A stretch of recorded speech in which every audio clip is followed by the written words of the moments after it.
Буга чейинки видео сабактарда ондук бөлчөктөрдү бөлүү боюнча сөз кылганбыз. Анда эмесе бул видео сабагыбыз дагы ондук бөлчөктөрдү бөлүү боюнча болсун. Анда бир мисал жазып алалы.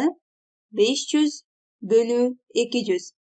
Бул амалдын мааниси канчага барабар? Алгач өз алдынча бул амалды кандай жол менен аткарса боло тургандыгын ойлонуп көр. Анда эмесе кеттик. Бул амалдын маанисин эсептейли. Негизинен 500 бөлүү 200 ал барабар 500 бөлүү 200гө. Жөнөкөй бөлчөк түрүндө көрсөткөндө 200дөн 500гө барабар. Бул амал анда бул түрдө жазып алсак болот. 5 көбөйтүү 100 бөлүү 2 көбөйтүү 100. Анда биз бул жерде бир жөнөкөй бөлчөктүн алымын дагы бөлүмүн дагы 100 эсе чоңойтуп жатабыз. Анда анын негизги маанисин таап алабыз. 2ден 5 көбөйтүү 100дөн 100. 100дөн 100 негизинен 1ге барабар. Же болбосо 100дү 100гө бөлсө, ал 1ге барабар. Анда бул жерде биз санды кыскартып, ичине санга алмаштырып алдык. Мисал 500дү бөлдүк 100гө, анда 5 калды. 200дү 100гө бөлсө 2 калды. 2ден 5. Анда берилген жөнөкөй бөлчөктү жөнөкөйлөтүп алдык. Ал 2ден 5ге барабар. 2ден 5 бул буруш бөлчөк. Аны аралаш бөлчөк түрүндө жазып алуу керек. Аралаш бөлчөк түрүндө жазса 2/2ден 1ге барабар. Себеби 5 санын түзүүдө 2ден 2 керек жана 1 калдык калат. Анда бул бөлчөктү кайра биз ондук бөлчөк түрүндө көрсөтүү керек. Ондук бөлчөк түрүндө көрсөтүү үчүн анда 2ден 1 бөлчөгүнүн бөлүмүн 10го теңдөө керек. Ал үчүн көбөйтөбүз 5ге. Анда бул жердеги бүтүн бөлүк өзгөрбөйт. Ал эми бөлчөк бөлүктүн бөлүмү 10, 5ти 2 көбөйтсө 10, ал эми алымы 5.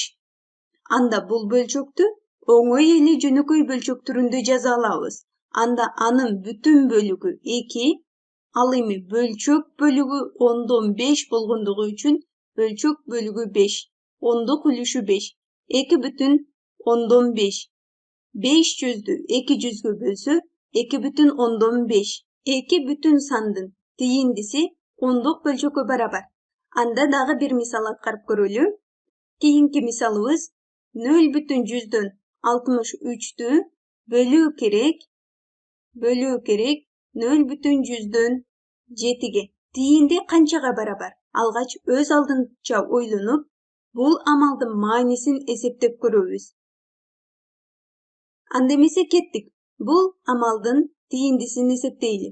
0/100дөн 63 бул бөлүнүүчү. Анын бүтүн бөлүгү 0, бөлчөк бөлүгү 63.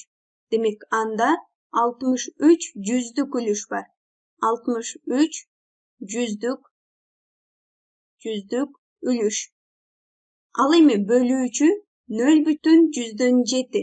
Демек анын 7 жүздүк үлүшү бар. Жүздүк үлүш. Демек 63 жүздүк үлүштү бөлүү керек 7 жүздүк үлүшкө. 63 нерсени 7 нерсеге бөлсө, анда канчадан тиет? Анда тиинди 9га барабар. 0/100дөн 63 бөлүү 0/100дөн 7нин тииндиси дагы 9га барабар деп айта алабыз. Себеби 7ни 9га көбөйтсө, ал 63гө барабар. Ал эми 7 жүздүк үлүштү 9га көбөйтсө, ал 63 жүздүк үлүшкө барабар. Же болбосо ушул эле амалды жөнөкөй бөлчөк түрүндө жазып алып аткарсак дагы болот.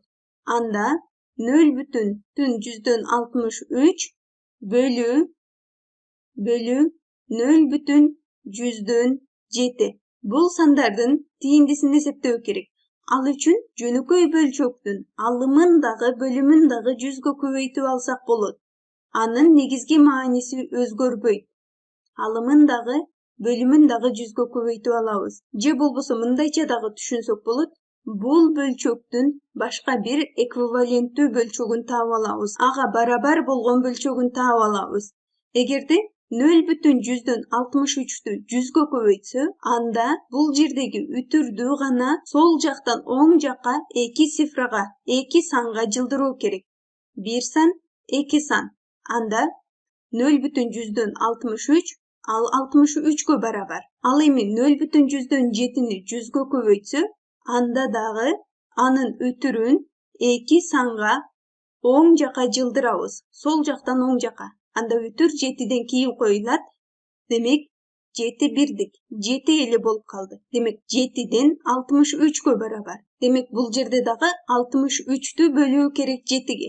Же болбосо бул буруш бөлчөк, аны аралаш бөлчөккө айландыруу керек. Аралаш бөлчөккө айландырса, ал 9 бүтүнгө барабар. Тийинди 9.